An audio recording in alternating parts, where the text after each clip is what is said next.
أعوذ بالله من الشيطان الرجيم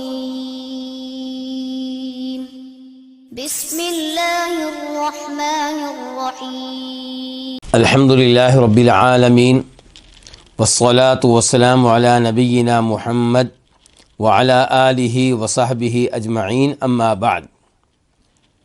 آج کا درس اس کا تعلق عمدۃ الاحکام سے ہے، اور عمدۃ الاحکام صحیح بخاری اور صحیح مسلم کی احادیث پہ مشتمل ایک عظیم الشان کتاب ہے۔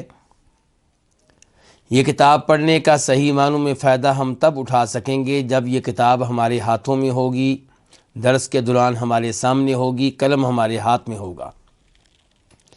کتاب PDF کی شکل میں گروپ میں شیئر کی جا چکی ہے، اس لیے صحیح معنوں میں کتاب سے فائدہ اٹھانے کے لیے آپ اس کتاب کا پرنٹ نکلوائیں، اور ہو سکے تو جلد بھی کروا لیں، تو پھر انشاءاللہ صحیح معنوں میں اس سے آپ فائدہ اٹھا سکیں گے۔ تو یہ عمدۃ الاحکام صحیح بخاری اور صحیح مسلم کی ان احادیث پہ مشتمل ہے جن احادیث کا تعلق احکام سے ہے، نماز روزے سے، وضو سے، تیمم سے، بیع کرنے سے، کون سی چیز حلال ہے، کون سی چیز حرام ہے، کون سی چیز واجب ہے، ضروری ہے، کون سی حرام ہے، کون سی مکروہ ہے، کون سی جائز ہے، ان امور کے بارے میں جو احادیث ہیں ان احادیث پہ مشتمل یہ کتاب ہے۔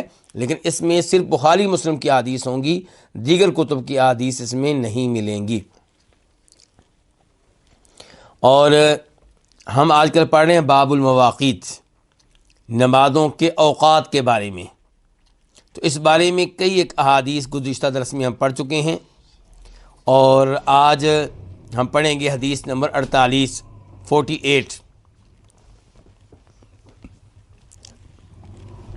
عن علی رضی اللہ عنہ، روایت ہے امیر المؤمنین جناب علی بن ابو طالب رضی اللہ تعالی عنہ سے، خلیفہ راشد، مسلمانوں کے چوتھے خلیفہ ہیں، اور ان کا مقام و مرتبہ اسلام میں بہت ہی بلند و بالا ہے۔ عشرہ مبشرہ میں سے ہیں۔ یہ وہ عظیم صحابی ہیں جن سے محبت ایمان کی علامت اور نشانی ہے، اور جن سے بغض اور کینہ یہ منافقت کی علامت ہے۔ لیکن محبت سے مراد وہ محبت جو شریعت کے مطابق ہو، توحید والی محبت۔ محبت سے مراد غلوب پہ مبنی وہ محبت نہیں ہے جس میں انسان جناب علی کے بارے میں وہ کچھ کہہ جاتا ہے، وہ عقیدہ رکھتا ہے جس عقیدے کی وجہ سے وہ مسلمان ہی نہیں رہتا، دائرہ اسلام سے باہر نکل جاتا ہے۔ مثال کے طور پہ جناب علی سے دعائیں کرنا غیبانہ طور پہ، یعنی کہ وہ فوت ہو چکے، دنیا سے جا چکے، قبر میں دفن ہو چکے، تو کوئی ان سے دعا کرتا ہے، کہتا ہے یا علی مدد، میری مدد کرے۔ اس کا مطلب یہ ہے کہ دعا جو اللہ کا حق ہے وہ آپ کسی اور کو دے رہے ہیں، مخلوق کو دے رہے ہیں۔ جناب علی کا مقام و مرتبہ جتنا بھی بلند ہو جائے، بہرحال انہیں اللہ کا حق نہیں دیا جا سکتا، تو یہ کیا ہو جائے گا؟ شرک ہو جائے گا۔ تو جناب علی سے وہ محبت جو قرآن و حدیث کے مطابق ہو وہ ایمان کی علامت ہے، لیکن جناب علی سے وہ محبت جو قرآن و حدیث کے خلاف ہو، جو شرک میں مبتلا کر دے، یا جس محبت کی وجہ سے آپ دوسرے صحابہ کرام کو کافر اور مرتد قرار دیں، ایسی محبت جو ہے وہ باعث اجر و ثواب نہیں بنے گی، بلکہ تباہی و بربادی کا باعث بنے گی۔ مثال کے طور پہ ابو بکر صدیق کو کافر کہے، مرتد کہے، عمر فاروق کو کافر مرتد کہے، اور دعویٰ یہ کرے کہ میں جناب علی سے محبت کرتا ہوں اس لیے میں ایسا کر رہا ہوں، تو ایسا آدمی مسلمان کیسے رہے گا جو ان کو کافر کہہ رہا ہے جن کا نام لے کے کہا گیا کہ جنتی ہیں؟ تو درست جو محبت ہے قرآن و حدیث کے مطابق جناب علی سے ہونی چاہیے، ان کے بیٹوں حسن و حسین سے ہونی چاہیے رضی اللہ تعالیٰ عنہما، ان کی وائف سیدہ فاطمہ سے ہونی چاہیے، اور دیگر آل بیت سے بھی ہونی چاہیے۔ تو جناب علی اس حدیث کے راوی ہیں، اور دیکھیے ائمہ حدیث کی امانت و دیانت، انہوں نے ایک طرح سے محبت کی ہے عام صحابہ کرام سے بھی، اور ان صحابہ کرام سے بھی جن کا تعلق آل بیت سے ہے۔ وہ احادیث روایت کرتے ہیں جناب علی سے بھی، ابو بکر عمر اور عثمان سے بھی، بلکہ ممکن ہے، فوری طور پہ میں تعداد بتانے کے پوزیشن میں نہیں ہوں، ورنہ ممکن ہے کہ جناب علی کی احادیث جو ائمہ حدیث نے روایت کی ہیں وہ ابو بکر کی احادیث سے، عمر کی احادیث سے، عثمان کی احادیث سے زیادہ ہوں رضی اللہ تعالیٰ عنہم۔ اللہ ان سب سے راضی ہو چکا اور مزید دعا کرتے ہیں کہ اللہ ان پہ راضی ہو۔ تو یہ میں وضاحت کیوں کرتا ہوں؟ کیونکہ آج کل ایسے لوگ پیدا ہو چکے ہیں جو لوگوں کے دلوں میں نفرت داخل کر رہے ہیں، کن کی؟ صحابہ کرام کی، کن کی؟ ائمہ حدیث کی، کن کی؟ گزرے ہوئے تابعین، تبع تابعین کی۔ کوئی کہہ دے گا کہ ائمہ حدیث ائمہ آل بیت کی احادیث روایت نہیں کرتے اس لیے آل بیت کے دشمن ہیں۔ یہ سب باتیں غلط ہیں۔ ائمہ حدیث نے اس معاملے میں کوئی فرق نہیں کیا، اور نہ خود صحابہ کرام اور آل بیت ایک دوسرے کا دشمن سمجھا کرتے تھے۔ وہ ایک دوسرے سے محبت کرنے والے تھے، ایک دوسرے سے رشتے قائم کرنے والے تھے، ایک دوسرے کے نام پہ اپنے بچوں کے نام رکھنے والے تھے۔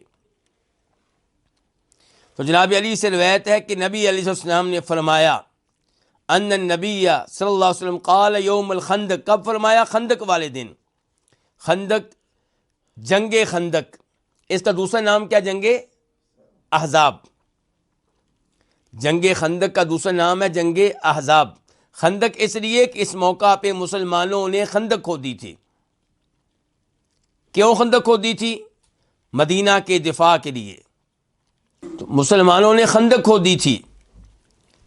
اچھا، خندق کے تعلق سے بڑی اہم بات یہ ہے کہ عام طور پہ لوگ سمجھتے ہیں کہ شاید سارے مدینہ کے ارد گرد خندق کھودی گئی تھی، جبکہ ایسی بات نہیں ہے۔ مدینہ پہ حملہ کرنے کے لیے جو مناسب ترین جگہ بنتی ہے یہ وہ جگہ ہے جو حرہ شرقیہ حرہ غربیہ کے درمیان میں ہے۔ حرہ شرقیہ مشرقی حرہ، حرہ غربیہ مغربی حرہ، مشرقی جانب کا حرہ، مغربی جانب کا حرہ۔ حرہ سے مراد وہ پتھریلی زمین جس کے اوپر چلنا ممکن نہیں ہوتا، یوں لگتا ہے کہ وہ پتھر چھریوں کی طرح ہوں۔ تو مدینہ میں ایک مشرقی حرہ تھا، ایک مغربی حرہ تھا۔ تو جدھر مشرقی حرہ ہے، مغربی حرہ ہے، ادھر سے تو حملہ کرنا ممکن نہیں ہے مدینہ پہ۔ تو اسی لیے آپ اگر غور کریں جنگوں پہ جو مکہ والوں نے مسلمانوں سے لڑی ہیں، تو آپ یہ دیکھ کر حیران رہ جائیں گے کہ مکہ والے جب مدینہ آتے ہیں تو مدینہ والوں سے ان کی جنگ اس سائڈ پہ نہیں ہوتی جس سائڈ پہ مکہ ہے، بلکہ وہ مدینہ کا چکر کاٹ کے پچھلی جانب سے آتے ہیں۔ غزوہ احد کو آپ دیکھ لیں، یہ مدینہ کے قبلہ کی جانب نہیں ہے۔ احد پہاڑ مدینہ کے قبلہ کی جانب کدھر ہے؟ قبلہ کی بیک سائڈ ہے۔ اب مکہ والوں سے لڑائی ہو تو کدھر ہونی چاہیے؟ مدینہ کی قبلہ والی جانب ہونی چاہیے، لیکن ہو کدھر رہی ہے؟ مدینہ کی بیک سائڈ پہ۔ تو خندق جو کھودی گئی تھی وہ احد پہاڑ سے لے کر تقریباً جو حرہ ہے مغربی حرہ اس تک کھودی گئی تھی۔ تو اس خندق کی وجہ سے اس لڑائی کو کیا کہا جاتا ہے؟ جنگ خندق کہا جاتا ہے کہ اس میں مشورہ تھا کس کا؟ جناب سلمان فارسی رضی اللہ تعالی عنہ کا۔ کافروں کی تعداد بہت زیادہ تھی۔ کتنی تعداد تھی؟ کسی کو یاد ہے؟ تقریباً 10,000۔ بدر کی لڑائی میں کتنے کافر تھے؟ 1,000۔ احد میں کتنے تھے؟ 3,000۔ اور اب 10,000۔ اور یہ اکیلے مشرکین قریش نہیں تھے، اکیلے مشرکین مکہ نہیں تھے، دائیں بائیں دیگر قبائل کو بھی لایا گیا، انہوں نے بھی ان کا ساتھ دیا۔ اس لیے اس کو جنگ احزاب بھی کہتے ہیں۔ احزاب حزب کی جمع ہے، حزب ایک گروہ، ایک جماعت، ایک لشکر، احزاب کئی لشکر، گویا کہ اتحادی افواج مل کر حملہ کر رہی ہیں کس پہ؟ مدینہ پہ۔ تو یہ اس لڑائی کے موقع پہ نماز کے معاملے میں کیا ہوا، یہ اس بارے میں حدیث ہے۔ تو جناب علی کہتے ہیں کہ نبی علیہ السلام نے کہا خندق والے دن، خندق والا دن کون سا دن ہے؟ وہ سوموار کا دن تھا کہ منگل کا دن تھا؟ کون سا دن تھا؟ بتانا یہ چاہتا ہوں کہ خندق کی لڑائی کے موقع پہ وہ کئی دن بیٹھے رہے ہیں۔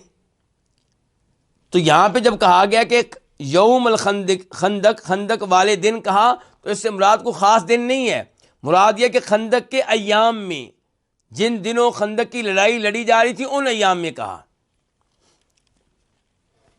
کیا کہا؟ ملأ اللہ قبورہم وبیوتہم نارا، اللہ تعالیٰ بھر دے ان کی قبروں کو۔ کن کی قبروں کو؟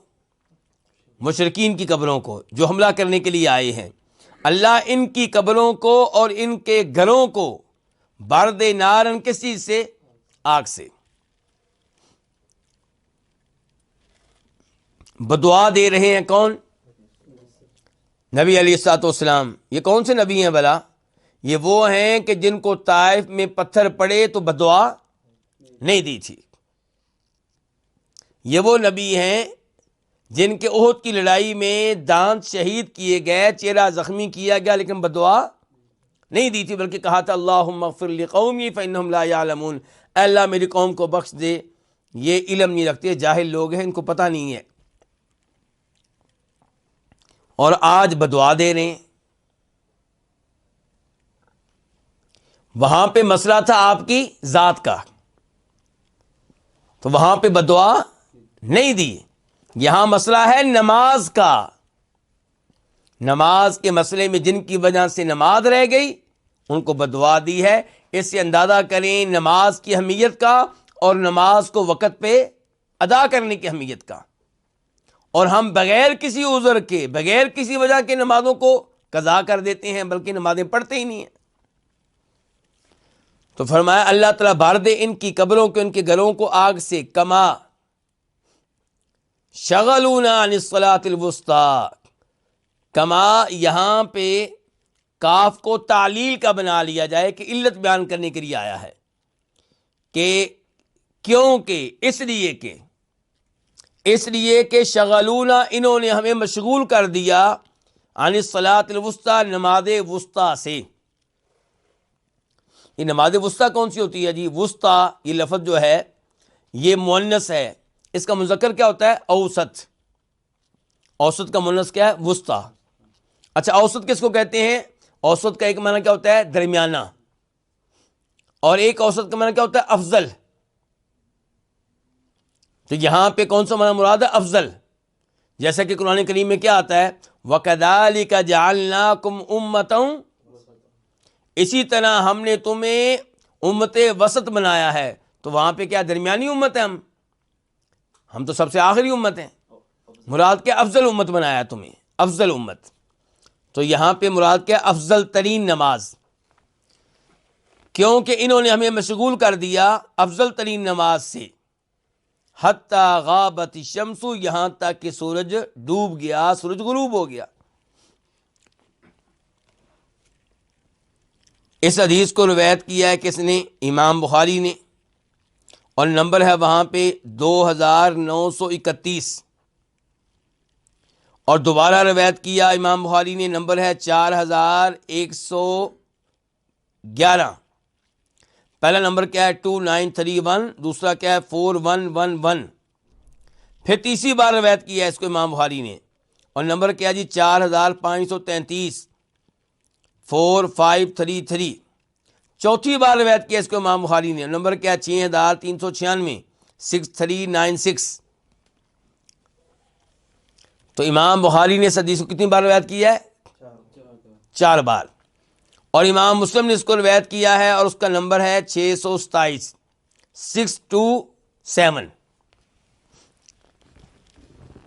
یہاں پہ یہ وضاحت ہو جائے صحیح بخاری کی تعلق سے کہ امام بخاری نے اس حدیث کو 4 بار روایت کیا، اور ممکن ہے اس سے زیادہ بھی روایت کیا ہو۔ یہ چند نمبر میں نے بتائے ہیں آپ کو۔ سوال یہ کہ امام بخاری ایک حدیث کو بار بار کیوں روایت کرتے ہیں؟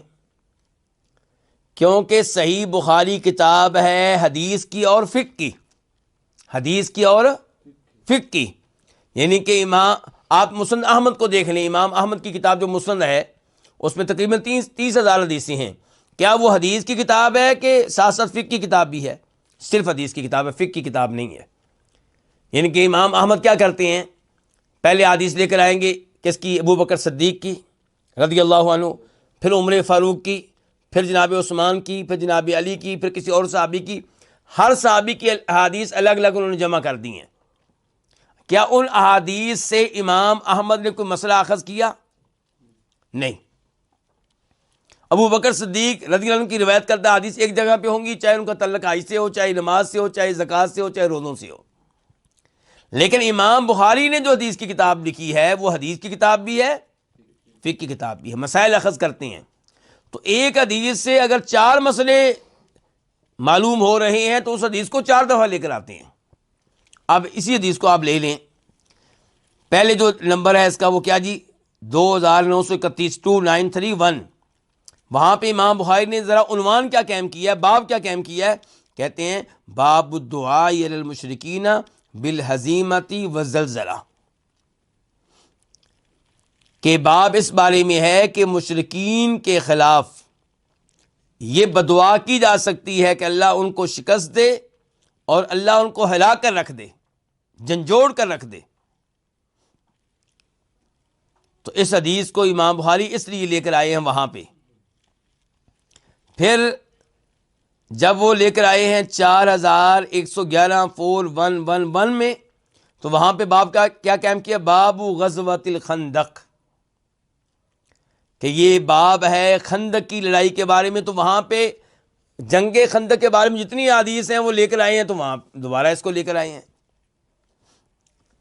پھر امام بخاری نے کیا کیا، جب وہ حدیث نمبر 4533 میں اس کو لے کر آئے ہیں 4533، تو وہ کتاب و تفسیر ہے. وہ صحیح بخاری کے اندر کون سی کتاب ہے؟ کتاب و تفسیر. تو وہاں پہ باب قائم کرتے ہیں باب حافظوا علی الصلوات والصلاۃ الوسطی، کہ تفسیر الصلاۃ الوسطی کی، کہ نماز وسطی کس کو کہتے ہیں. تو یہ ہے امام بخاری کی محنت. تو اس لحاظ سے آپ کے امام بخاری کی صحیح بخاری میں کتنی حدیث ہیں جی؟ ٹوٹل 7000 سے زیادہ. تکرار ختم کر دیا جائے جیسے اس حدیث کا تکرار ہے، تو پھر حدیث کتنی باقی بچتی ہیں؟ 4000.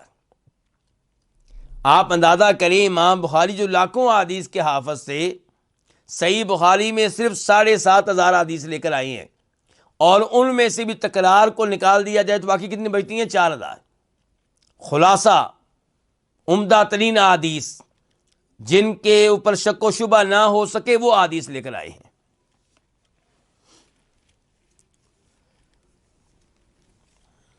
آگے چلیے. وفی لفظ لمسلم، اور مسلم کے ایک لفظ میں یوں ہے کہ شغلونا عن الصلاۃ الوسطی، انہوں نے ہمیں مشغول کیے رکھا نماز وسطی سے، افضل ترین نماز سے، صلاۃ العصری، کس نماز سے؟ خود ہی آپ نے اس حدیث میں وضاحت کر دی کون سی نماز سے؟ عصر کی نماز سے. ان کے بتا دیا کہ افضل ترین نماز سے مراد نماز عصر ہے. ثم صلاھا، پھر آپ نے یہ نماز ادا کی، یہ کون سی؟ عصر کی. بین المغرب والعشاء، مغرب اور عشاء کے درمیان میں.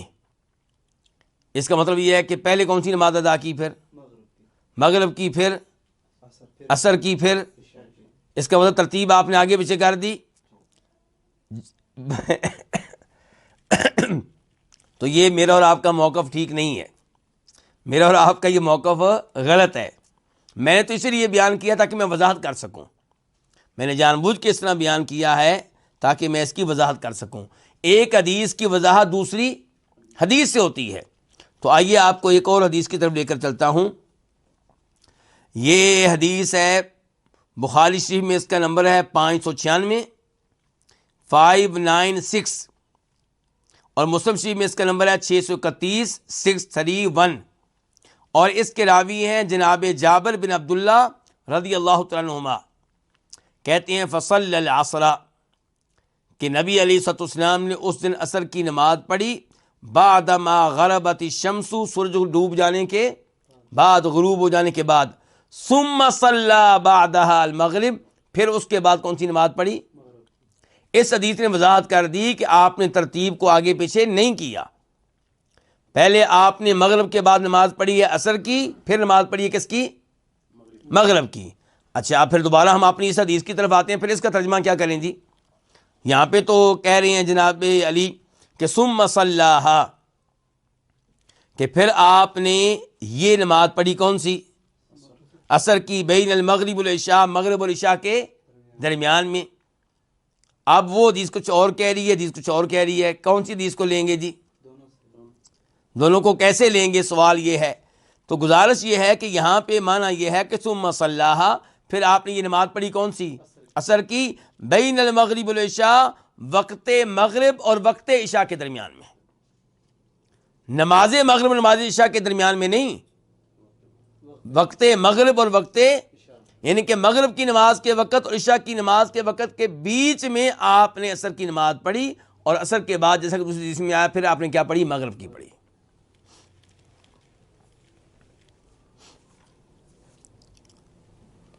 اور اچھا یہ مسلم شریف میں یہ الفاظ آئے ہیں تو ان کا نمبر کیا ہے؟ ان کا نمبر بھی 627 ہے، 627۔ اچھا اوپر بھی 627 تھا اور اب یہاں پہ بھی 627 ہے، یہ نمبر ایک ہی کیوں ہے؟ تو یاد رکھیے گا کہ امام مسلم اور امام بخاری میں ایک بڑا فرق ہے۔ امام بخاری ایک حدیث کو اپنی صحیح بخاری میں کئی بار لے کر آتے ہیں، امام مسلم عام طور پہ ایک حدیث کو ایک بار ہی لے کر آتے ہیں، لیکن جب لے کر آتے ہیں تو وہاں پہ اس حدیث کے دائیں بائیں جتنی باتیں ہیں وہ ذکر کر دیتے ہیں، اسی جگہ پہ ذکر کر دیتے ہیں۔ مثال کے طور پہ جناب علی کی حدیث ہوگی تو پہلے وہ الفاظ ذکر کر دی جو بھی اوپر ہم نے سب سے پہلے پڑھے تھے، پھر دوسری روایت میں ان کے الفاظ آئے سند کی تھوڑی سی تبدیلی کے ساتھ، مثال کے طور پہ تو وہ بھی ذکر کر دیے، تو ایک ہی جگہ پہ وہ سارے الفاظ ذکر کر دیتے ہیں، تو علماء کرام اس لیے اس حدیث کو نمبر ایک ہی دیتے ہیں، پھر نمبر ایک ہی دیتے ہیں عام طور پہ۔ البتہ کئی علماء کرام اس صحابی کی ہر سند کو الگ نمبر دیتے ہیں، تو اس لیے صحیح مسلم کی نمبرنگ میں کئی دفعہ فرق ہو جاتا ہے۔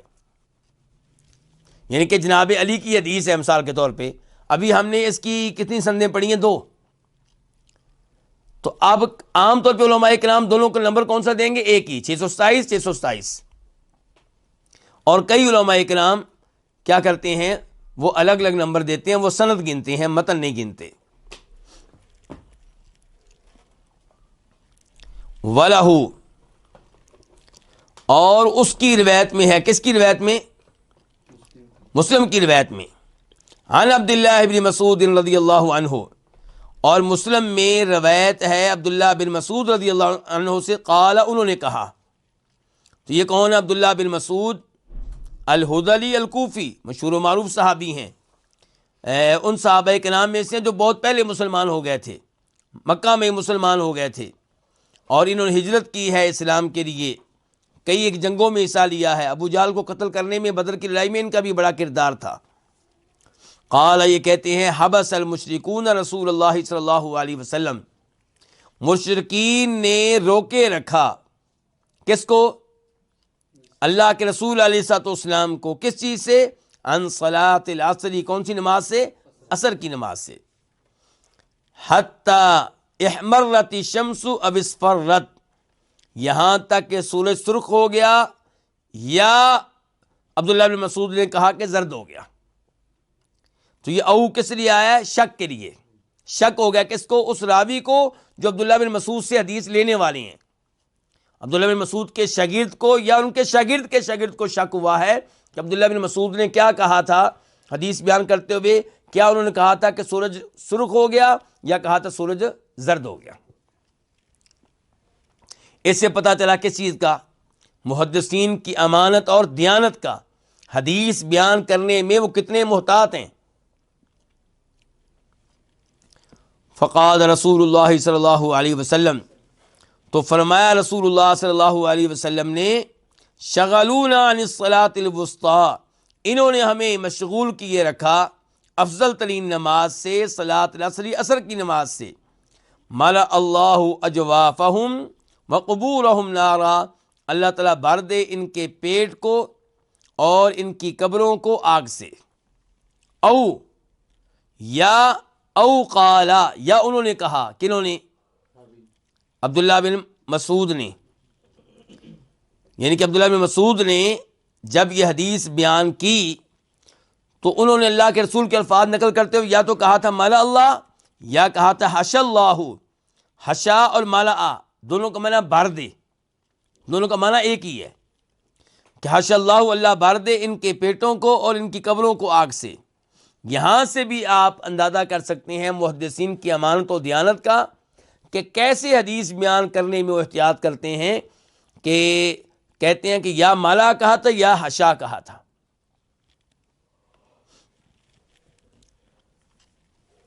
اچھا، سب سے پہلے میں یہ پوچھنا چاہوں گا آپ لوگوں سے کہ اس حدیث کا کیا تعلق ہے ہمارے باب سے. ہمارا باب کیا چل رہا تھا؟ باب المواقیت، نمازوں کے اوقات کے بارے میں. تو اس سے کیا پیغام ملا؟ اس سے پیغام ملا کہ نماز کو قضا کر دینا کتنا خطرناک ہے، نماز کو اس کے وقت سے نکال دینا کتنا خطرناک ہے. کہ نبی علیہ السلام نے ان کو بددعا دی ہے جنہوں نے آپ کی نماز کو لیٹ کر دیا اس نماز کے وقت مقررہ سے. حالانکہ آپ نے عام طور پہ بددعا نہیں دی، لیکن نماز کے مسئلے پہ بددعا دی ہے. اور بددعا کیا دی ہے؟ کہ اللہ ان کی قبر کو بھی اور ان کے پیٹ کو بھی آگ سے بھر دے. گویا کہ اللہ تعالیٰ ان کی دنیا بھی خراب کر دے، ان کی آخرت بھی خراب کر دے.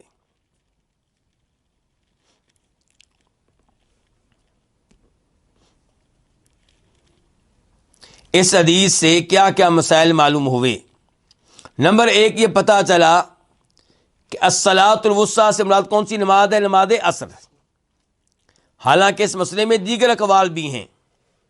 امام شوکانی نے ایک جگہ اس مسئلے میں 17 اقوال ذکر کیے ہیں کہ اس بارے میں کہ افضل ترین نماز کون سی ہے. حالانکہ نمازیں کتنی ہیں؟ 5، اور اقوال کتنے ہیں؟ 17. ان اقوال میں سے 2 قول میں آپ کے سامنے رکھوں گا جنہیں امام ترمذی اپنی حدیث کی کتاب میں لے کر آئے ہیں. امام ترمذی کہتے ہیں کہ زید بن ثابت صحابی اور سیدہ عائشہ کا موقف یہ تھا کہ نماز وسطیٰ سے مراد، افضل نماز سے مراد نماز ظہر ہے، نماز ظہر ہے. عبداللہ ابن عباس، عبداللہ ابن عمر کا موقف یہ تھا کہ اس سے مراد صبح کی نماز ہے.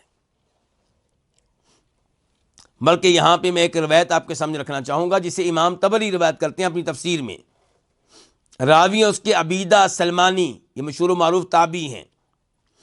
کہتے ہیں کہ انہوں نے سوال کیا، خود انہوں نے، امیر المومنین جناب علی سے کہ اس کے بارے میں، الصلاۃ الوسطیٰ کے بارے میں، کہ افضل ترین نماز الصلاۃ الوسطیٰ یہ کون سی ہے؟ تو جناب علی کہنے لگے کننا نراہا الصبح او الفجر، ہمارا خیال یہ تھا کہ اس نماز سے مراد صبح کی نماز ہے. حتی سمعت رسول اللہ صلی اللہ علیہ وسلم یقول یوم الاحزاب، یہاں تک کہ میں نے اللہ کے رسول سے سنا کہ آپ جنگ خندق میں کہہ رہے تھے شغلونا عن الصلاۃ الوسطیٰ، کہ ان لوگوں نے ہمیں روکے رکھا نماز وسطیٰ سے، صلاۃ العصر یعنی کہ نماز عصر سے، اللہ ان کی قبروں کو، ان کے پیٹوں کو آگ سے بھر دے. اچھا، اس حدیث سے پتہ چلا کہ صحابہ کرام ایک زمانے تک سمجھتے رہے کہ نماز وسطیٰ سے مراد، افضل نماز سے مراد کون سی نماز ہے؟ نماز فجر. لیکن اللہ کے رسول نے جب یہ الفاظ استعمال کی تب ان کو پتہ چلا نہیں، اس سے مراد نماز عصر ہے. اس سے پتہ چلا کہ قرآن کریم کو سمجھنے کے لیے صرف عربی زبان کی معرفت کافی نہیں ہے. قرآن کریم کو سمجھنے کے لیے عربی زبان نہایت ضروری ہے. قرآن کریم کو سمجھنے کے لیے عربی زبان نہایت ضروری ہے، لیکن قرآن کریم کی صحیح تفسیر جاننے کے لیے عربی زبان کافی نہیں ہے. عربی زبان کے ساتھ ساتھ احادیث کی جانب رجوع کرنا نہایت ضروری ہے، صحابہ کرام کے اقوال کی طرف رجوع کرنا نہایت ضروری ہے۔ اگر کوئی آدمی عربی زبان جانے بغیر مفسر بن کر بیٹھ جائے تو اس کا وہ حال ہوگا جو علی مرزا جہلمی کا حال ہے، اور اگر کوئی عربی زبان کو کافی سمجھ لے اور تفسیر بیان کرنے میں احادیث کی جانب رجوع نہ کرے تو اس کا حال وہ ہوگا جو جاوید احمد غامدی کا حال ہے۔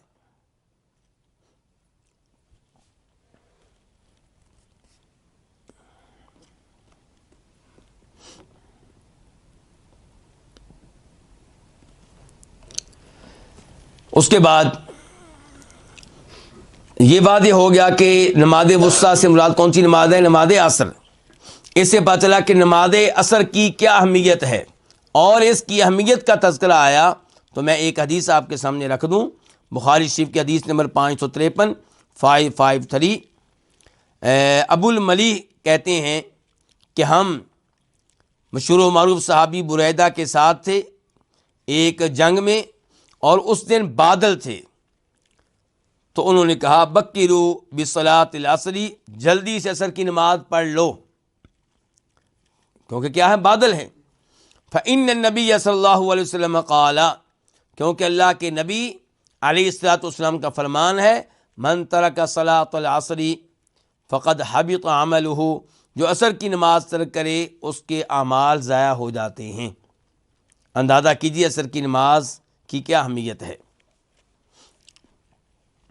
اس حدیث سے جو مسائل ہمیں معلوم ہو رہے ہیں ان میں سے ایک یہ ہے کہ نماز کو انتہائی مجبوری میں قضا کیا جا سکتا ہے۔ نبی علیہ السلام نے اس موقع پہ عصر کی نماز کو قضا کیا کہ نہیں کیا؟ کیا۔ چلیں جی، پھر اب آپ کی کیا رائے ہے؟ لگتا ہے ایک دفعہ پھر آپ میری باتوں میں آ گئے۔ عصر کی نماز کو قضا کیا جا سکتا ہے، کئی علماء کرام نے یہ مسئلہ یہاں سے کسی بھی نماز کو انتہائی مجبوری میں قضا کیا جا سکتا ہے، کچھ علماء کرام نے یہ مسئلہ اخذ کیا ہے اس حدیث سے، لیکن صحیح بات یہ ہے کہ یہ تب کا واقعہ ہے جب اللہ نے نماز خوف کا حکم نازل نہیں کیا تھا۔ اس کے بعد نماز خوف کا حکم نازل کر دیا گیا۔ کیا مطلب؟ جتنا بھی خوف ہو نماز وقت پہ ادا کرنی ہے، بلکہ کوشش کرنی ہے کہ آپ کیا کریں؟ جماعت کرائیں۔ نبی علیہ السلام نے جنگوں میں دشمن جب کے سامنے تھا جماعت کے ساتھ نماز پڑھائی، آپ امام بنے اور مسلمانوں کا ایک گروہ آپ کے پیچھے مقتدی بنا، آپ نے ان کو ایک رکعت پڑھائی، پھر انہوں نے کھڑے ہو کے ایک رکعت ادا کر لی اور سلام پھیر کے 2 رکعتیں پڑھ کے چلے گئے۔ دوسرا گروہ آیا جو پہلے دشمن کے سامنے کھڑا تھا، تو ان کی جگہ پہ یہ چلے گیا جو پہلے اللہ کے رسول کے پیچھے کھڑے تھے۔ اب وہ آگے، آپ نے ان کو ایک رکعت پڑھائی، یعنی کہ آپ ایک رکعت پڑھانے کے بعد بیٹھے ہوئے ہیں یا ایک رکعت پڑھانے کے بعد کھڑے ہیں اور دوسرے گروہ کا کیا کر رہے ہیں؟ ان کے آنے کا انتظار کر رہے ہیں۔ جب دوسرا گروہ آیا پھر آپ نے ان کو ایک رکعت پڑھائی، پھر آپ اتحیات میں بیٹھے ہوئے ہیں اور ان لوگوں نے ایک رکعت اور پڑھی۔ جب انہوں نے ایک رکعت اور پڑھ لی، ان کی 2 رکعتیں ہو گئی، تو آپ نے سلام پھیر دیا۔ اب کیا ہوا؟ آپ کی بھی 2 رکعتیں ہو گئیں اور ان کی بھی 2 رکعتیں ہو گئی۔ ایک رکعت اللہ کے رسول کے ساتھ پڑھی اور ایک رکعت خود پڑھی۔ کہنے کا مطلب یہ ہے کہ دشمن سامنے کھڑا ہے پھر بھی نماز پڑھی گئی ہے، جماعت کے ساتھ پڑھی گئی ہے۔ تو اس سے پیغام کیا ملا؟ کہ نماز کو قضا کرنے کی اجازت نہیں ہے، بلکہ اے مردو، نماز کو گھر میں پڑھنے کی اجازت نہیں ہے، جماعت کے ساتھ مسجد میں پڑھو۔ صحابہ کرام نے تو دشمن کی تلواروں کے سامنے، نیزوں کے سامنے باجماعت نماز پڑھی ہے۔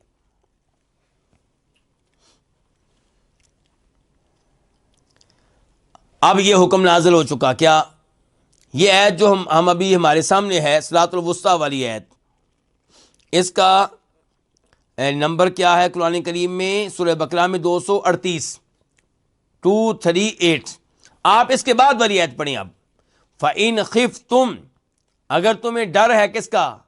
دشمن کا یا کسی اور چیز کا۔ فَإِنْ خِفْتُمْ فَرِجَالًا أَوْ رُكْبَانًا، تو پھر یہ نہیں کہا کہ پھر تم نماز کو لیٹ کر سکتے ہو، پھر اللہ نے یہ نہیں کہا کہ اگر تمہیں ڈر ہے تو نماز کو لیٹ کر سکتے ہو، کہا اگر تمہیں ڈر ہے تو پھر تم نے نماز کیسے پڑھنی ہے؟ وقت پہ پڑھنی ہے، چاہے چلتے چلتے پڑھ لو، چاہے سواری پہ بیٹھے بیٹھے پڑھ لو۔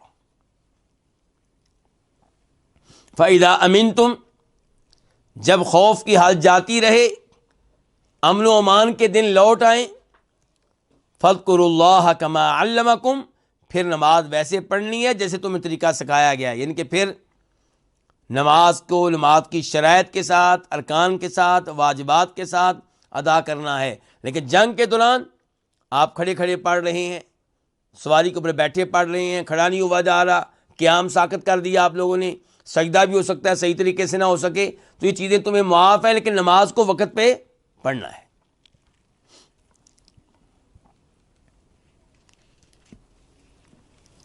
اس حدیث سے پتہ چلا کہ اگر کوئی سویا رہ گیا، اس نے قصد نہیں کیا نماز کو یعنی کہ لیٹ کرنے کا، لیکن نیند غالب آ گئی، اس کو پتہ ہی نہیں چلا، بندوبست اس نے کیا تھا نماز کو وقت پہ پڑھنے کا، الارم لگایا تھا، والدہ سے کہا تھا مجھے اٹھا دینا، بیگم سے کہا تھا مجھے اٹھا دینا، اولاد سے کہا تھا مجھے اٹھا دینا، دوستوں سے کہا تھا مجھے اٹھا دینا، لیکن پھر بھی نہیں اٹھ سکا، کسی نے نہیں اٹھایا، نماز رہ گئی ہے، تو کب پڑھے گا؟ فوراً پڑھے گا۔ نبی علیہ السلام نے عصر کی نماز کب پڑھی ہے؟ یہ سورج ڈوبنے کے بعد۔ یہ نہیں کہا کہ کل مغرب کے ساتھ یہ پڑھنی ہے، کل عصر کے ساتھ یہ پڑھنی ہے۔ آج کل پاکستان انڈیا میں لوگوں کو کیا فتویٰ دیا جا رہا ہے کہ جو آج نماز قضا ہوگی آپ کے عصر کی، کب پڑھیں گے آپ؟ کل عصر کے ساتھ۔ تو یہ فتویٰ درست نہیں ہے۔ وہ نماز پڑھی جائے گی جاگنے کے فوراً بعد، جب نماز کا ہوش نہیں رہا، جب ہوش آیا فوراً وہ نماز پڑھیں جو آپ کی رہ گئی ہے، جو قضا ہو گئی ہے۔ اس حدیث سے پتہ چلا کہ ظالم کے خلاف اتنی بددعا کی جا سکتی جتنا اس نے کیا کیا ہے؟ ظلم کیا ہے۔ اور اللہ تعالیٰ فرماتے ہیں لا يحب اللہ الجہر بالسوء من القول الا من ظلم۔ اس ایسے بھی پتہ چلتا ہے کہ بددعا کی جا سکتی ہے ظالم کے خلاف، لیکن اتنی کو بددعا کریں جتنا اس نے آپ پہ ظلم کیا ہے۔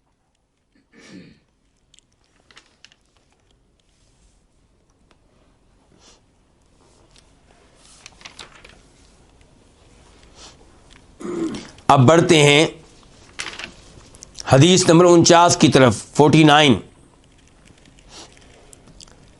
عن عبداللہ ابن عباس رضی اللہ عنہما قال، روایت ہے عبداللہ ابن عباس رضی اللہ عنہما سے، قال، انہوں نے کہا۔ عبداللہ ابن عباس کا کیا تعارف ہے جی؟ جناب علی بھی، پچھلے راوی کون تھے؟ جناب علی، وہ اللہ کے نبی کے کیا لگتے ہیں؟ چچا کے بیٹے۔ داماد تو بعد میں بنے نا، آپ کے کیا لگتے ہیں؟ چچا کے بیٹے۔ اچھا، وہ آل بیت میں سے کیوں ہیں؟ اس لیے کہ آپ کے داماد ہیں، یا اس لیے کہ آپ کے چچا کے بیٹے ہیں؟ اس لیے کہ آپ کے چچا کے بیٹے ہیں۔ اگر داماد ہونے کی وجہ سے وہ آل بیت میں سے ہوتے تو حضرت عثمان بھی آل بیت میں سے ہوتے، پھر ابو العاص بھی آل بیت میں سے ہوتے، تو وہ داماد ہونے کی وجہ سے آل بیت میں سے نہیں ہے، بلکہ چچا کے بیٹے ہونے کی وجہ سے۔ تو نبی علیہ الصلوۃ والسلام کا جو آل بیت ہیں وہ کون ہیں؟ آپ کی اولاد نمبر 1 ہو گیا، نمبر 2 آپ کی بیویاں، نمبر 3 آپ کے مسلمان چچا اور آپ کے چچاؤں کی مسلمان اولاد۔ تو پھر عبداللہ بن عباس آل بیت میں سے ہیں یا نہیں؟ صحیح بات یہ کہ آل بیت میں سے ہیں، لیکن افسوس آل بیت کا نام سب سے زیادہ لینے والے اور آل بیت کا نام لے کر لوگوں کی ہمدردی حاصل کرنے والے ان سب کو آل بیت میں سے شمار ہی نہیں کرتے، نہ آپ کی بیویوں کو، نہ آپ کے چچا عباس کو، نہ آپ کے چچا عباس کے بیٹوں کو، اور نہ ہی دیگر آپ کے چچاؤں کی اولاد کو۔ تو صحیح بات کیا کہ عبداللہ بن عباس کے میں سے ہیں؟ آل بیت میں سے ہیں۔ اور عبداللہ بن عباس آپ کے چچا عباس کے وہ بیٹے ہیں جن کو آپ نے دعا دی تھی کہ یا اللہ ان کو قرآن کا مفسر بنا، قرآن کا ترجمان بنا، قرآن کا عالم بنا، اور بنے، علم میں بہت آگے گئے۔ یہ کہتے ہیں کہ آتم النبی صلی اللہ علیہ وسلم بالعشاء، کہ آپ نے عشاء کی نماز کو انتہائی اندھیرے میں کر دیا۔ آتم لیٹ کر کے اندھیرے میں کر دیا، بہت اندھیرے میں کر دیا۔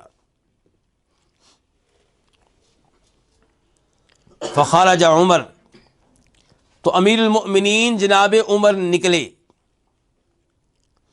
فقال، اور کہا، الصلاۃ یا رسول اللہ، نماز اے اللہ کے رسول.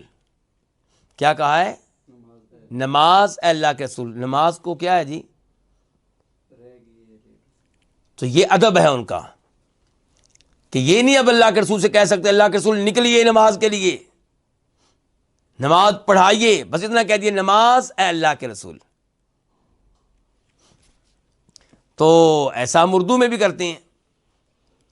تو اس سے پہلے فعل محذوف ہوگا، مثال کے طور پہ صلی بنا، اللہ کے رسول ہمیں نماز پڑھائیے، یا احضر الصلاۃ، اللہ کے نبی نماز کے لیے حاضر ہو جائیں، تشریف لے آئیں. رقد النساء والصبیان، سو گئے بچے، عورتیں بھی اور بچے بھی. تو بچے اور عورتیں سو گئے تو اس کا اللہ کے رسول سے کیا تعلق جی؟ مراد وہ عورتیں وہ بچے ہیں جو مسجد میں نماز پڑھنے کے لیے آئے ہوئے ہیں، جو مسجد میں نماز پڑھنے کے لیے آئے ہوئے ہیں. فخرج، تو نکلے نبی علیہ الصلوۃ والسلام. کہاں سے نکلے ہوں گے؟ اپنے حجرے سے، اپنے گھر سے.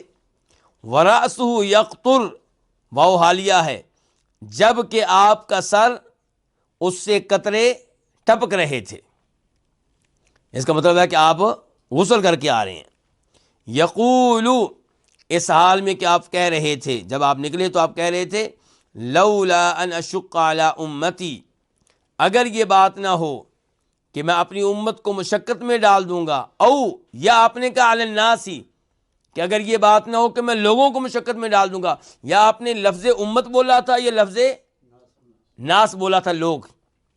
اور دیکھیں دقت علماء حدیث کی کہ وہ چاہتے تو ان الفاظ میں سے ایک لفظ کو بیان کر دیتے، دوسرے کو غائب کر دیتے، لیکن نہیں. ایمانداری، احتیاط، تقوی، پرہیزگاری دیکھیے ان کی. کہتے ہیں کہ یا تو اللہ کے رسول نے کہا تھا امتی، یا کیا کہا تھا الناس، کہ اگر یہ بات نہ ہو کہ میں اپنی امت کو مشقت میں ڈال دوں گا یا لوگوں کو مشقت میں ڈال دوں گا، اگر یہ بات نہ ہو تو لامرتہم، تو البتہ میں ان کو حکم دوں، یقیناً میں ان کو حکم دوں، بہذی الصلاۃ، اس نماز کو ادا کرنے کا. کون سی نماز؟ عشاء کی نماز کو. ہذی الساعہ، اس وقت میں. اچھا، یہ سب سے پہلے اس حدیث کو روایت کس نے کیا؟ امام بخاری نے. نمبر کیا ہے؟ 7239، 7239.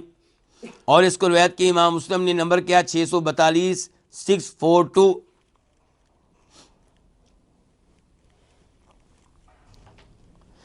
تو اس حدیث سے پتہ چلا کہ نبی علیہ السلام نے عشاء کی نماز کو لیٹ کیا، یہاں تک کہ رات کا بہت سا حصہ گزر گیا تھا، عورتیں اور بچے سونے لگ گئے تھے، اور عورتوں اور بچوں کے لیے مزید انتظار کرنا ممکن نہیں تھا. اچھا، اب افضل کیا ہے عشاء کی نماز کے بارے میں، کہ کیا اس کو لیٹ کیا جائے یا اس کو جلدی ادا کر لیا جائے، فرسٹ ٹائم میں ادا کر لیا جائے یا اس کے آخری ٹائم پہ ادا کیا جائے. تو راجح بات یہ ہے، درست موقف یہ ہے کہ اس نماز کو لیٹ ادا کرنا چاہیے، لیکن اتنا لیٹ نہ کریں کہ اس کا وقت ہی نکل جائے. آدھی رات سے پہلے پہلے ادا کر لیں. اور اس کے دلائل میں سے کہ اس نماز کو لیٹ کر سکتے ہیں، ایک دلیل یہی حدیث ہے جو ہمارے سامنے ہے. اس حدیث کے کچھ الفاظ میں یوں آیا ہے کہ انہ للوقت، یہ ہے وقت عشاء کا، یعنی کہ افضل وقت، بہترین وقت. اب دیکھتے ہیں جی اس حدیث سے کیا کیا مسائل معلوم ہوئے. نمبر ایک تو یہی کہ عشاء کی نماز میں افضل یہ ہے کہ اس کو لیٹ کیا جائے، لیکن اس کا مطلب یہ نہیں ہے کہ مرد حضرات عشاء کی نماز کو افضل وقت میں ادا کرنے کے نام پہ جماعت کو چھوڑ دیں. نہیں، جماعت کے ساتھ نماز ادا کرنی ہے، اور آپ سے اور آپ کی مسجد کے امام اور انتظامیہ سے کہا جا رہا ہے کہ بہتر یہ ہے کہ عشاء کی نماز کو لیٹ پڑھیں. لیکن اگر لوگوں کے لیے لیٹ کرنا ممکن نہ ہو تو پھر اس نماز کو پہلے ادا کر لیا جائے. لوگوں کی سہولت کا خیال رکھا جائے. آپ دیکھ لیں دوسری حدیث کی طرف. کیا افضل کیا ہے کہ نماز میں تلاوت زیادہ ہو یا کم ہو؟ افضل یہ ہے کہ زیادہ ہو. لیکن جب قباء میں ایک امام صاحب نے اتنی لمبی نماز پڑھائی کہ پیچھے نماز پڑھنے والے وہ صحابی جو سارا دن کھیتی باڑی کا کام کرتے رہے تھے، ان کے لیے ان کے ساتھ چلنا، مزید نماز میں رہنا ناممکن ہو گیا، تو انہوں نے سلام پھیر دیا اور چلے گئے، اپنی نماز تنہا پڑھ کے مکمل کر کے چلے گئے. تو آپ اس آدمی پہ ناراض نہیں ہوئے تھے، ناراض کس پہ ہوئے تھے؟ امام صاحب کے اوپر. اور کہا تھا اتنی لمبی نماز قرات کیوں کرتے ہو، لوگوں کا خیال کیوں نہیں رکھتے ہو؟ نمبر 2 جو مسئلہ ہے اس حدیث کے تعلق سے کہ اگر لوگوں مشقت میں پڑ رہے ہوں تو پھر لوگوں کو مشقت سے بچانا چاہیے. دیکھیں نبی علیہ السلام کیا کہہ رہے ہیں، افضل وقت وہ ہے جب آپ آئے تھے، جب عورتیں بچے سو چکے. لیکن آپ نے کہا کہ میں اس وقت نماز پڑھنے کو واجب قرار نہیں دوں گا. کیوں؟ کیونکہ میری امت کس میں پڑ جائے گی؟ مشقت میں پڑ جائے گی. تو آپ نہیں چاہتے تھے کہ آپ کی امت مشقت میں پڑے، اور اس سے پتہ چلا کہ آپ واقعی امت کے لیے رحمت ہیں. اور اللہ نے صحیح کہا ہے آپ کے بارے میں، لیکن لقد جاءکم رسول من انفسکم عزیز علیہ ما عنتم، کہ تمہارے پاس ہمارا ایسا رسول آ چکا ہے جو چیز تمہیں مشقت میں ڈالے یہ ان پہ شاخ گزرتی ہے، ان پہ گلاں گزرتی ہے، وہ تمہیں مشقت میں نہیں دیکھنا چاہتے.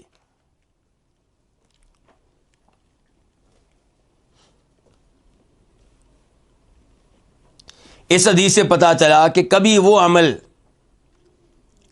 جو بظاہر افضل نہیں ہے وہ کرنا بہتر ہوتا ہے اس کے مقابلے میں جو افضل ہے جب دیگر ایسے امور ہوں جن کی وجہ سے اس عمل کا خیال کرنا ضروری ہے. اور یہاں پہ یہی کچھ ہوا. افضل کیا ہے کہ نماز عشاء کی لیٹ کریں، لیکن آپ نے لیٹ ادا کرنے کا حکم نہیں دیا، لوگوں کی سہولت کا خیال رکھتے ہوئے، لوگوں کو مشقت سے بچاتے ہوئے. اس حدیث سے پتہ چلا کہ عورتیں اور بچے بھی نماز پڑھنے کے لیے مسجد میں آیا کرتے تھے. آج ہم کہتے ہیں کہ ہماری عورتیں اور بچے اسکول جا سکتے ہیں، کالج جا سکتے ہیں، یونیورسٹی جا سکتے ہیں، جاب بھی کر سکتے ہیں، بازار شاپنگ کے لیے بھی عورتیں جا سکتی ہیں، لیکن مسجد کی باری آئے تو نہیں جی، وہاں عورتیں نہیں جا سکتی. حالانکہ مسجد میں آپ اپنی عورتوں کو بھیجیں، خصوصاً جب کہ مسجد میں درس قرآن ہو رہا ہو، درس حدیث ہو، صحیح عالم دین ہوں، شرک بیان کرنے والے نہ ہوں، بدعات بیان کرنے والے نہ ہوں، تو آپ بھیجیں تاکہ آپ کی بیگم سیکھے آداب، سیکھے اللہ تعالیٰ کا تعارف، سیکھے اللہ کے حقوق، جانے رسول اللہ کے حقوق صلی اللہ علیہ وسلم، اس کو پتہ چلے خاوند کے حقوق کیا ہیں، اس کو پتہ چلے اولاد کی تربیت کے معاملے میں اس کی ذمہ داریاں کیا ہیں. بہرحال عورتوں کو آنے دیں مساجد میں، اور ان کو اعتکاف کرنا چاہیں تو اعتکاف بھی کرنے دیں. اگر گھر میں کوئی مسئلہ پیدا نہیں ہوتا، اگر گھر معطل ہو جاتا ہے بیگم کے اعتکاف کرنے سے، تو پھر ظاہر اس کو اجازت نہیں دی جائے گی. اور اسی طرح اگر مسجد میں کوئی فتنہ وغیرہ ہے، بے پردگی ہے، تو پھر آپ اعتکاف کرنے کی اجازت نہیں دیں گے. اعتکاف کے معاملے میں معاملہ ہلکا ہے، لیکن نماز کے معاملے میں اللہ کے رسول فرماتے ہیں اپنی عورتوں کو مسجد میں آنے سے نہ روکو. اور اس سے پتہ چلا کہ انتظامیہ کو بھی چاہیے کہ مساجد میں عورتوں کی نماز کا اہتمام کرے، کچھ اور نہ سے خطبہ جمعہ کا اہتمام کر دیں. اس حدیث سے پتہ چلا کہ جناب عمر فاروق کا تعلق نبی علیہ السلام کے ساتھ کتنا اچھا تھا، کتنا آپس میں پیار تھا. اسی لیے عمر فاروق نے کہہ لیا اللہ کے رسول نماز. جانتے تھے کہ اللہ کے رسول ناراض نہیں ہوں گے. اور اس حدیث سے بھی پتہ چلا کہ نماز کے معاملے میں آپ ان کو بھی کہہ سکتے ہیں جو آپ سے افضل ہیں، آپ سے بڑے ہیں. کئی دفعہ ایسا ہوتا ہے آپ کے استاد، آپ کے والد صاحب نمازی ہیں، لیکن کسی نماز کے معاملے میں غفلت کا شکار ہو رہے ہیں، کسی اور معاملے میں اتنے ڈوبے ہوئے ہیں کہ ان کو پتہ ہی نہیں چلا کہ اذان ہو چکی ہے، جماعت کھڑی ہونے والی ہے، یا نماز قضا ہو رہی ہے. تو آپ وہاں پہ ان کو خبردار کریں گے. نبی علیہ السلام کو عمر فاروق نے یہاں کہہ دیا کہ اللہ کے رسول نماز، اور دیگر لوگوں کا معاملہ تو کیا ہے، ہلکا ہے. یہ تھی حدیث نمبر 49. اب آئیے حدیث نمبر 50 کی طرف، یعنی کہ حدیث کون سی ہو گئی؟ 50. عن عائشہ رضی اللہ عنہا عن النبی صلی اللہ علیہ وسلم قال، روایت ہے سیدہ عائشہ رضی اللہ عنہا سے.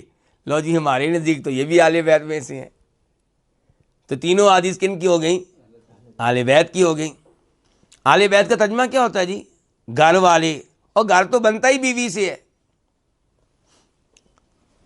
تو سیدہ عائشہ سے روایت ہے، وہ روایت کرتی ہیں نبی علیہ الصلوۃ والسلام سے کہ آپ نے فرمایا، اذا اقیمت الصلاۃ، جب نماز قائم کر دی جائے، یعنی کہ اقامت کہہ دی جائے، وحضر العشاء، اور رات کا کھانا حاضر ہو جائے، فابدؤوا بالعشاء، تو تم آغاز کرو کس سے؟ رات کے کھانے سے. یعنی کہ دو کام کرنے ہیں آپ نے، کھانا بھی کھانا ہے، نماز بھی پڑھنی ہے. اور اب ایک طرف نماز کی اقامت ہوگی، ایک طرف کھانا بھی آ گیا، دونوں کام ایک ہی وقت پہ ہو گئے ہیں. اب آغاز کس سے کریں؟ کون سا کام پہلے کریں؟ فرمایا پہلے کھانا کھا لو. فابدؤوا، تم آغاز کرو کس کے ساتھ؟ بالعشاء، کھانے کے ساتھ. یہ لفظ میں کیا پڑھ رہا ہوں؟ عشاء. عشاء کہتے ہیں رات کے کھانے کو، جس کو ہم انگلش میں کیا کہتے ہیں؟ ڈنر. اور نماز کو کیا کہتے ہیں؟ نماز عشاء، یعنی کہ عین کے نیچے زیر کسرہ، اور رات کا کھانا عین کے اوپر زبر. اس حدیث کو روایت کے امام بخاری نے، نمبر کیا ہے؟ 5465، 5465. اور اسے روایت کے امام مسلم نے، نمبر کیا جی؟ 557، 557. وعن ابن عمر نحوہ، ہماری کتاب کے مؤلف کا نام کیا جی؟ شیخ عبد الغنی المقدسی کہتے ہیں عبداللہ ابن عمر سے روایت ہے، نحوہ، اس جیسی. کس جیسی؟ جیسی روایت ابھی آپ نے پڑھی ہے سیدہ عائشہ کی. اچھا، عبداللہ ابن عمر کی حدیث کا نمبر کیا ہے؟ 559. کہاں؟ مسلم میں 559. سیدہ عائشہ کی حدیث کا نمبر کیا تھا؟ 557، 557. اور عبداللہ بن عمر کی حدیث مسلم شریف میں اس کا نمبر ہے 559، 559. اس کے الفاظ کیا ہیں وہ بھی سن لیں. اذا وضع عشاء احدکم، جب تم میں سے کسی کا رات کا کھانا لگا دیا جائے، وقیمت الصلاۃ، اور دوسری جانب نماز قائم ہو جائے، فابدؤوا بالعشاء، تو آغاز کرو تم رات کے کھانے سے، پہلے رات کا کھانا کھاؤ. ولا یعجلن حتی یفرغ منہ، اور تم میں سے کوئی جلد بازی کا مظاہرہ نہ کرے، بلکہ پہلے کھانا کھا لے، اس کے بعد نماز پڑھے. اس حدیث سے کیا کیا مسائل معلوم ہوئے؟ نمبر 1، اسلام کی عظمت، کہ کہا گیا پہلے کھانا کھا لو، نماز بعد میں پڑھ لینا.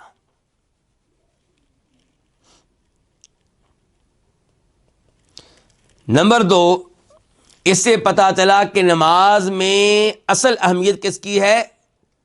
دل کی، توجہ کی. نماز پڑھیں دھیان سے، توجہ سے. شریعت یہ نہیں چاہتی کہ آپ بظاہر اچھی نماز پڑھ رہے ہوں، جبکہ دل آپ کا نماز کی بجائے کس طرف ہو؟ کھانے کی طرف ہو. بھوک لگی ہوئی ہے، خوشبو کھانے کی آ رہی ہے، دھیان آپ کا ادھر ہے. شریعت میں ایسی نماز کی ضرورت نہیں ہے. اس سے پتہ چلا کہ دین اسلام سچا دین ہے، جس کا تعلق دلوں کی کیفیت اور حالت سے ہے، باقی دھیان میں دلوں سے کوئی واسطہ نہیں ہے.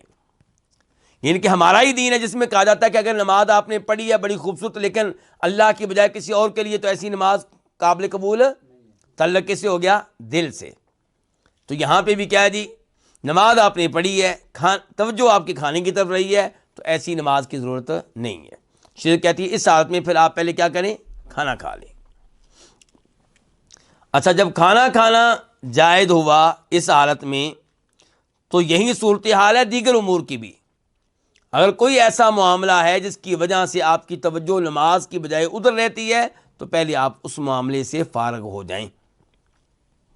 پہلے اس معاملے سے کیا ہو جائیں؟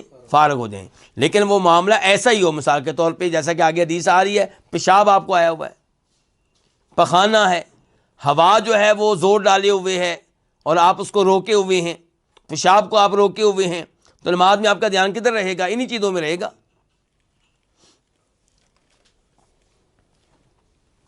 لیکن یہاں پہ یہ بات ذہن میں رہے کہ پہلے کھانا بعد میں نماز، یہ کب ہے؟ نمبر ایک، کھانا لگ چکا ہو۔ یہ نہیں کہ جماعت کھڑی ہے اور کھانا بھی ابھی موجود نہیں ہے اور آپ بیٹھے ہوئے آرام سے، جی پہلے کھانا۔ بھئی پہلے کھانا تب جب کھانا موجود ہو، ابھی تو کھانا موجود ہی نہیں ہے۔ دوسرے نمبر پہ یہ حکم تب ہے جب کھانا موجود ہو اور آپ کو بھوک لگی ہو، کھانے کی شدید خواہش ہو، تو پھر پہلے کھانا بعد میں نماز ہے۔ ورنہ اگر شدید بھوک نہیں لگی ہوئی تو پھر پہلے کیا کریں؟ پہلے نماز پڑھیں۔ اچھا، یہ مسئلہ علماء کرام نے بیان کیا، اور کہاں سے لیا انہوں نے یہ مسئلہ؟ اس بارے میں ایک حدیث آپ کے سامنے رکھوں گا۔ یہ حدیث کے راوی ہیں انس رضی اللہ عنہ، اور نمبر ہے اس کا 557 مسلم شریف میں، کہ اذا قرب العشاء، جب پیش کر دیا جائے رات کا کھانا، وحضرت الصلاۃ، نماز کا وقت ہو جائے، فابدؤوا به، تو آغاز کھانے سے کرو، قبل ان تصلوا صلاۃ المغرب، پہلے اس کے کہ تم مغرب کی نماز پڑھو، ولا تعجلوا عن عشائکم، اور رات کے کھانے کو چھوڑ کے نماز کے لیے جلدی نہ کرو۔ تو یہاں پہ جو مغرب کی نماز کا تذکرہ آیا ہے، اس سے پتہ چل رہا ہے کہ یہ اس آدمی کی بات ہو رہی ہے جس نے روزہ رکھا ہوا تھا۔ روزہ رکھا ہوا تھا، شدید اس کو بھوک لگی ہوئی ہے، تو اس سے کہا جا رہا ہے جی کھانا تمہارا لگ چکا ہے، پہلے کھانا کھا لو، بعد میں نماز پڑھ لینا۔ اچھا، یہاں پہ ایک یہ بھی وضاحت ہو جائے کہ اس کو معمول بنانا جائز نہیں ہے کہ جناب روزانہ کا ٹائم کیا رکھا جا رہا ہے؟ نماز والا۔ یہ ہے کہ کبھی ایسا ہو گیا، ورنہ آپ کو چاہیے کہ آپ نماز کی پہلے فکر کرتے ہوئے نماز سے بہت پہلے کھانا کھا لیں۔ تو اس کو معمول بنانا درست نہیں ہوگا۔ ایک حدیث اور ہم پڑھ لیں کیونکہ اس کا تعلق ہے اسی حدیث سے جو ابھی ہم نے پڑھی ہے۔ نمبر ہے حدیث کا 51 ولی مسلم ان عائشہ رضی اللہ عنہا، مسلم میں روایت ہے سیدہ عائشہ سے، وہ کہتی ہیں سمعت رسول اللہ صلی اللہ علیہ وسلم یقول، میں نے سنا رسول اللہ صلی اللہ علیہ وسلم سے کہ آپ فرما رہے تھے لا صلاۃ بحضرت الطعام، لا صلاۃ، کوئی نماز نہیں ہے، بحضرت الطعام، کھانے کی موجودگی میں، ولا، اور نہ ہی نماز ہے، وہو، جبکہ، وہو یدافعہ، جبکہ اس کو دھکیل رہی ہوں، کس کو؟ نماز پڑھنے والے کو۔ کیا دھکیل رہی ہوں؟ الاخبثانی، دو گندی چیزیں، مراد پیشاب اور پخانہ، ان کے پیشاب اور پخانہ کا اس سے مقابلہ لگا ہوا ہے، وہ پیشاب پخانے کو پیچھے کرتا ہے، پیشاب پخانہ پھر آگے آتا ہے، تو اس حالت میں نماز پڑھنے کی اجازت نہیں ہے۔ الاخبثان، خبیث ترین دو چیزیں، گندی دو چیزیں، پیشاب اور پخانہ۔ اور ولا سے مراد کیا؟ ولا صلاۃ، ایسے ہی پہلے کیا؟ لا صلاۃ بحضرت الطعام، ای لا صلاۃ حاصلۃ، نماز نہیں ہوگی کھانے کی موجودگی میں۔ اچھا، اب سوال یہ پیدا ہوتا ہے کہ کیا جب پیشاب پخانہ زور ڈالے ہوئے ہو تب نماز پڑھنا حرام ہے؟ جواب یہ ہے کہ بالکل یہ حرام ہے، اگر پیشاب پخانے کا اتنا زور ہے کہ آپ کی توجہ نماز میں کدھر رہے گی؟ پیشاب پخانے کی طرف۔ اور اگر ہلکا پھلکا پیشاب ہے جس کی وجہ سے نماز میں آپ کی توجہ پیشاب کی طرف نہیں رہے گی بلکہ نماز کی طرف رہے گی، تو پھر ایسی حالت میں نماز پڑھنا جائز ہے۔ افضل یہی ہے کہ پہلے آپ اس سے فارغ ہو جائیں، کیونکہ تھوڑا بہت جو آپ کا دھیان ہے پیشاب کی طرف، پخانے کی طرف، اس سے بھی فارغ ہوں، مکمل توجہ سے نماز پڑھیں۔ اور اس کا مطلب یہ نہیں ہے کہ ہر نماز میں آپ یہ معمول بنا لیں اپنا کہ نماز کے ٹائم جناب واش روم میں داخل ہو گیا، نہیں، اس کا مطلب ہے کہ جب آپ کو پتہ ہے کہ آپ کا یہ مسئلہ ہے پیشاب کا، پخانے کا، تو آپ آدھا گھنٹہ پہلے اٹھیں نماز سے، وقت سے فارغ ہوں ان امور سے۔ کیا جب کہ پیشاب پخانہ زور ڈالے ہوئے ہو تو آپ نماز پڑھ لیں تو آپ کی نماز ہو جائے گی؟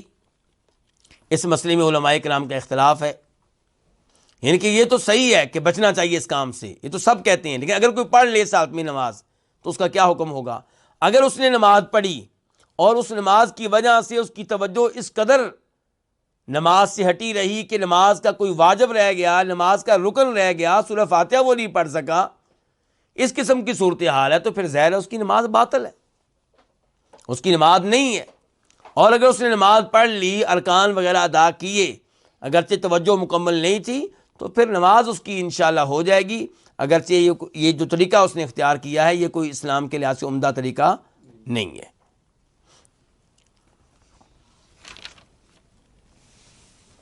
تو یہی صورتحال ہوگی دیگر امور کی بھی، جو حکم ہے پیشاب پخانے کا یہی حکم ہے کس کا؟ کھانے کا۔ شدید بھوک لگی ہوئی ہے آپ کو، یا وہی بات کہ ہوا آپ نے روکی ہوئی ہے، گیس کا مسئلہ ہے آپ کو، اور نماز آپ پڑھ رہے ہیں تاکہ جی میں اس سے فارغ ہو جاؤں، خاک آپ فارغ ہوں گے جبکہ نماز میں آپ کی توجہ نماز کی طرف نہیں ہے۔ یہ نماز کیا ہوگی جس میں آپ نے ارکان ہی ادا نہیں کیے؟ نماز کا مین مقصد کیا ہے؟ نماز میں اللہ کو یاد کرنا، یہ نہیں کہ اللہ سے غافل ہو کے نماز پڑھی جائے۔ اللہ تعالیٰ کیا فرماتے ہیں سورہ طٰہٰ میں آیت نمبر 14 میں 14 میں، وَأَقِمِ الصَّلَاةَ لِذِكْرِي، نماز قائم کریں مجھے یاد کرنے کے لیے، میرا ذکر کرنے کے لیے۔ تو اگر آپ نے نماز پڑھی ہے، توجہ ہے پیشاب کی طرف، تو ذکر اللہ کا تو نہ ہوا، کس کا ہوتا رہا ہے؟ پیشاب پخانے کا، توجہ تو اس کو ملی ہے۔ اور اللہ تعالیٰ فرماتے ہیں سورہ اعراف میں آیت نمبر 205 میں 205 میں، وَلَا تَكُن مِّنَ الْغَافِلِينَ، کہ آپ غافل لوگوں میں سے نہ بنیں۔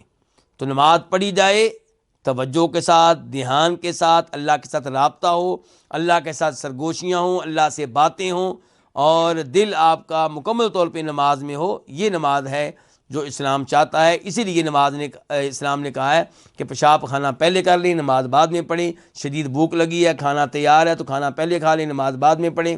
اللہ رب العزت سے دعا ہے کہ اللہ تعالیٰ شریعت کی احکام صحیح معنوں میں سیکھنے کی اور ان پہ عمل پیرا ہونے کی توفیق عنایت فرمائے۔ وآخر دعوانا ان الحمد للہ رب العالمین۔